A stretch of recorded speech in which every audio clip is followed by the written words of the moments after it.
feels like their sort of soft answer to what could be a Fredrin pick in the making. So far, I don't see any stoppers from Falcon. I was expecting for them to invest in the Aurora. Given how much there could be a potential assault onto Benny. Oh no, they end up with the Fredrin. Yep. Signature for signature. Dare I say, might be a bit ego by Falcon? I mean, both of these teams have big identities on their side. And I think, Falcons, the fact that they're making this hard read, again, you have the high loss, you know they want to play a traditional front to back. If they're going to play Fredrin as well, that mini Lord is going to do some work on top of having a fear. Disengage mechanics and ways to control the fight. So there's the answer. There's the extra body to protect Benny. Who knows what Bruno could do to a Louis, even on their way out from the diversion. I'm pretty sure Superface has memories of Zia's stray ball hitting him from that distance. Looking at the Phoveus pick, though, I kind of appreciate it for the fact that it might already turn off a potential Arlot pick for Fried Chicken, considering that, I mean, you're very familiar with this in MPL Philippines, that Phoveus has like a 90% win rate over an Arlot. Mechanically just wins. Yeah, mechanically just wins. It's not impossible, but it's a big possibility. And BTK, historically, when they have a high loss on their side, it goes into the hands of Shark. But of course, not turning off the idea that we might see something like his Gwyn pop up in the more unique roamer picks that he has in his arsenal. Now, speaking of roamer picks, we're seeing that BTK on the second phase, both Cho and as well as Tigreal, been taken out. So that begs the question whether BTK might just go for another big pick like Guinevere for Shark once more. And I love the Guinevere if you're going into a Vexana and Bruno draft, because you can just find him. Shark can go the angle, coast to coast, and then flicker spatial migration into a big thump. So with that said, what can Kid X do? Because they're stretching out Kid X's hero pool here. I think they still have... Okay, they back out the Edith. Unless BTK steal away the Gothard, I'm thinking that Falcons might have to dig a little bit deeper in their own pool. I don't see them trying to go for Assassin Styles, the Hellcuts, the Natalias in that support sector just yet. Yeah, and everything that's anything in this current metagame has been picked, unless you go as deep as a Ruby. Ooh, that's a good call as well. Or an Arlet Roam, because again, you're expecting dudes to just come out of diversions. When you see that come in, Final Slash. Let's see if that's what Falcon might consider. So, as we said, BTK, they're going for their comfort style, which is getting a lineup that are good with protecting one or protecting two main figures, while Falcon... Oh my god. That is a risky throwback, but Gideon, you like the Alpha and the Minotaur. Because Falcons are saying, you want to play front to back, let's brawl. We are going all in on this. Everybody's ultimates. I mean, you're looking at BTK, based off of these four, they want to play a chase lineup here. And Falcons say, we can fight anywhere. As long as it's a choke point, Minotaur can do some work. We just need Alpha to buy us a little bit of time, if not the Phoveus. Given the direction that our metagame has evolved, I think Minotaur might be a good stop. Minotaur might be a good checkpoint to how well these teams understand the fundamentals of the team fight. Oh my god! What a swerve! Fredrin possibly going into the EXP lane. Oh no, it's an old throwback! Joy XP! It's EXP lane Joy. BTK still has surprises. M4 was the last time we saw this. And we were saying the EXP lane might be the biggest factor to look out for. They say that surprises are a type of joy. Wow. And I think BTK is giving that to us right now, Mirko. Hey, the last time we saw the joy in the XP, it was at M4, and that event, man. Falcon and Falcon and the Valley were tied up for 5th and 6th place. So I guess we'll see who gets it.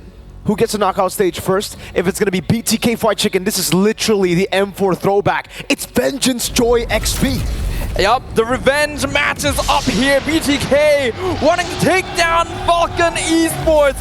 But will the Burmese Sky Warriors emerge victorious against the bloodthirsty kings themselves? Let us find out as we jump into the land of Dawn. I don't know if we're casting from Malaysia or Myanmar right now, man, because the Falcon fans in the building, they're going crazy. The Burmese in the building are going crazy. They've been going crazy the whole time, even before the teams had walked up on stage. So you can really see the support being shown here for Falcon Esports. That should definitely play into their winning chances quite a bit. And of course, as per usual, guys, the M6 Pass is available from the 18th of November to the 29th of December.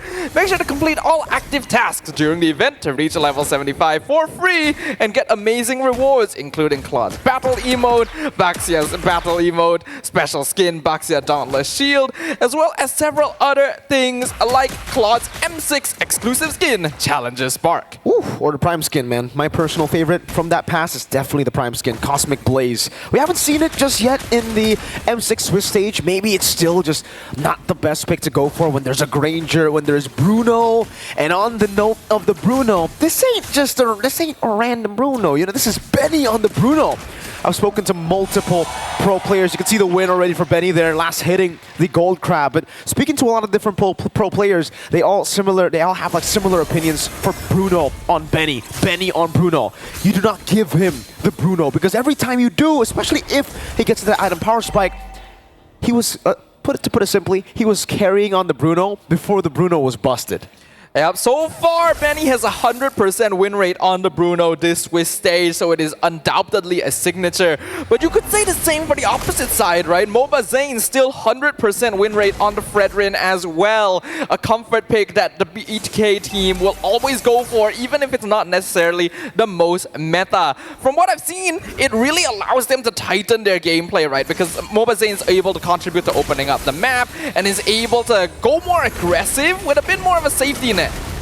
See, the taunt coming down, Dax already very low. Fried Chicken gonna jump into the back line. Mobisane wins out the retreat battle. Minions Fury catches two, but Chicken electrifying beats onto Kid X. Royal Milk caught in the Brazers, Rat forced back. Fried Chicken with a double kill, and BTK with the early dub. BTK, this is the impact, really, of having Mobazane on this Fredrin. Whoa. There, oh, Benny. Zia, just looking for the... Oh, man. Diversion, glorious pathway. Benny still surviving for a bit, but Hoon deals the final blow to take him down to the bottom lane. There's a very different quality to BTK's aggression when Mobazane is on a hero like this. It lets them have that dual front line while enabling Fried Chicken to be more of a aggressive enabler in the EXP lane. So it leads a bit closer to the previous meta, but it is something that they are very practiced on and have mastered to a certain extent. However, we certainly cannot count out Falcon Esports. Their ability to scale and respond to aggression towards the mid-game phase needs to be respected. So for the team from NA right now, they want to try and expand this lead as much as possible to set up space for Zia to get these stacks on Granger. And usually you would say, you know, with a lead like this is great, right? I mean, Falcon is it's going to be tough to come back, but Falcon have always been able to come back. Dax, Spear of Alpha defensively, the diversion was perfect from Hoon, and they get the collapse. It's just so coordinated by the Bloodthirsty Kings, PX7. Good Terrify there to stop Mobazane from getting a pick. Probably Chicken. Off top in a 1v1, popping electrifying beat, solo kill by Chicken! Is on a killing spree! BTK are feeling themselves right now, ladies and gentlemen. This is a team that wants revenge for what the Burmese have put them through in previous international stages and wants to show the world that they are capable of easily making it into another M-Series knockout stage. You can tell that they are in their comfort zone, the connection, the communication, the timing. Great Eternal Guard from PX7 there to stop whatever BTK was planning, but they still get the prio, and Zane's on the turtle. Being able to secure this turtle would help a lot. BTK already on a 3K net worth lead. Falcon Esports, they need this one. Minions Fury coming down. That's a retribution. Benny's the one who gets this shot. Going to be caught in the midst of it all. White Chicken jumps in with a diversion into the back. And now the electrifying beats will melt PX7. Zane falling down, but it's just Zane. That's Sonata 1 from Zia. That's a flicker from Zia. A Rhapsody, and Chicken will be dancing with the beats. Ooh, Falcon Esports successfully securing the turtle by just dropping one by one to a relentless pursuit from the Bloodthirsty Kings. You can really see that there's a little bit of a personal vendetta here. They are really chasing them down, and there's a lot of confidence in their ability to achieve that. The Joy EXP lane, not something that we've seen in a long time, but actually a surprisingly effective position for the hero, since giving her vengeance allows her to be a much bigger threat, especially now that she no longer has that CC spicy immunity that she started off with when she was introduced. You would think that Phoveus would be a bit more effective at dealing with a dash hero, but nowadays, with the revamp that has been added to him, it's actually more difficult for him to stay on top of White Chicken. Revenge for Royal Milk, perhaps. Chicken Low gets out. Barely there. Good calculation. The Bloodthirsty Kings, it's a bit off, right? I mean, usually when you see a Granger, especially with a Fredrin, you would think that they would play it front to back. But Bloodthirsty Kings are playing front to back with the frontliners not being as tanky as a normal front to back composition. They're playing the frontliners as divers. So with the aggression, they're able to get space for Xia to just shoot them down. I think that's a very unique way to play this front to back.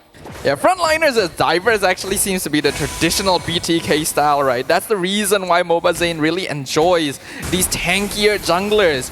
It enables them to go for the same sort of aggressive stance that you can with a front to back, while also introducing the wild card in the EXP lane as a team fight engager. Because nowadays, we see a lot of heroes like Phoveus or Hylos who can start fights in the EXP lane, but not to the same extent as something like a Joy, for example, right? Uh-oh. Xia gets a turret down below. Zane will just poke Royal Milk out. Xia's Detonata. That's one. Rhapsody as well. BTK corralling over the turtle. Dangerous positioning. White Chicken in the back line. Electrifying Beast, Glorious Pathway now to Miss Fury and Eternal Guard. 3 members knocked up. That's another knockup onto 3. But it does not matter. Xia was free to just gun them down, and he's looking for more. Dax is zoned away, and BTK didn't lose a single member in that skirmish. Yeah, unfortunately, in the current meta, we are seeing more classic tank heroes like the Minotaur not having as much of an effect as it used to compared to before. It's just not tanky enough after the more recent nerfs, the HP across the board, and Minotaur not really being that tanky in the first place. Bloodthirsty Kings are just basically surviving all of the initial engagements and then turning it around on Falcon once they've run out of cooldowns. Now they're rotating up top. The siege from BTK continues. 3 turtles, a 7,000 gold lead at 7 minutes. So far, the Bloodthirsty Kings have been able to actually get Xia into a spot where he's literally just snowballing. And we know the Granger is already a threat, right? I mean, if you're not snowballing, if you're just equally trading and equally scaling with the Granger, stacking up is already going to be a big problem. But now that Xia's 3 kills ahead, and he has so much farm on his name, I wonder how many stacks he has, right? And if it's enough already to get to technically that late game power spike for Xia, even though we're in the mid game.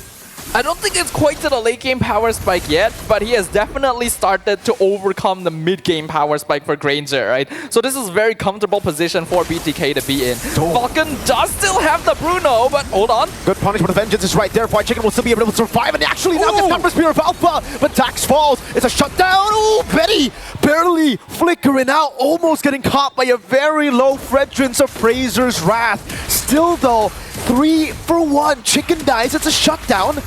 But it's not enough to really get a dub here in terms of trades. And there we have it. 528 stacks at 8 minutes. Yep, definitely past the mid-game power spike now. Xia in a very, very comfortable position.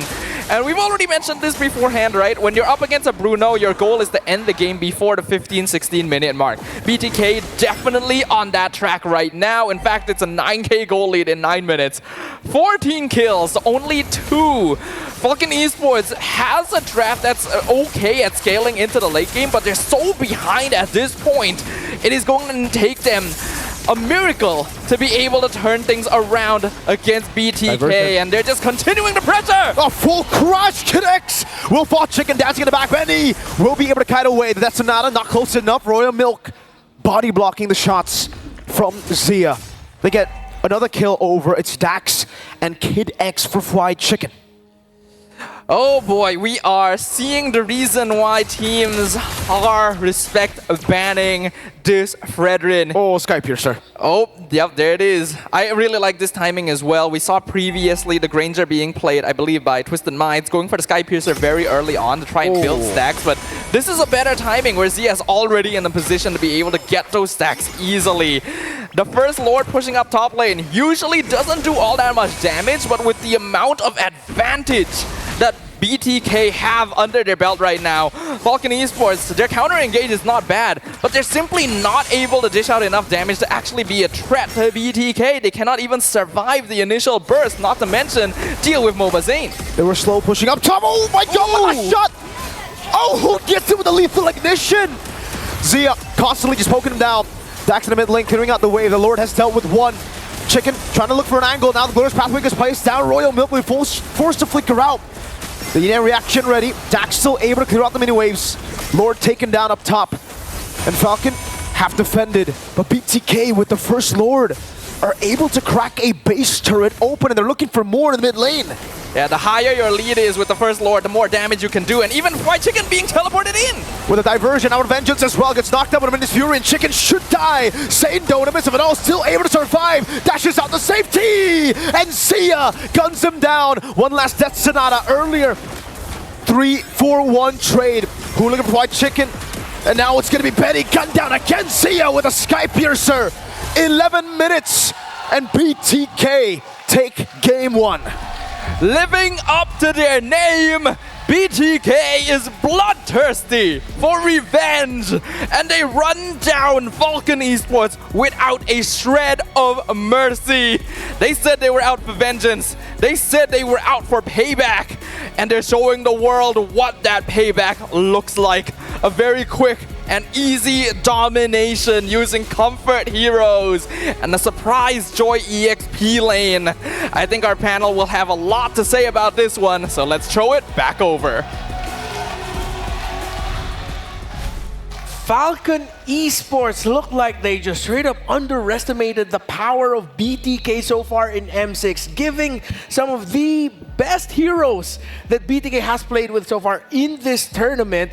Dare I say, that draft from Falcon felt a little bit disrespectful. They overestimated their capabilities. They took no heed to one of BTK's most powerful tools in the playbook, the collapse. No one collapses like BTK. No one does, especially when you put a Louis into Hoon's hands, and that throwback on the Joy, the XP lane Joy, that White Chicken just tweaked a bit, threw it from all the way back in M4, made it a lethal XP core here in M6. I mean, it's an interesting take on what the EXP should be doing, right? Because Joy can get into that backline and nobody can really stop that. But at what cost? Let's look at the item build here, because then it makes a lot more sense. Now, that very first interaction probably was the haymaker coming in from BTK, because Chicken walks away with 2 kills.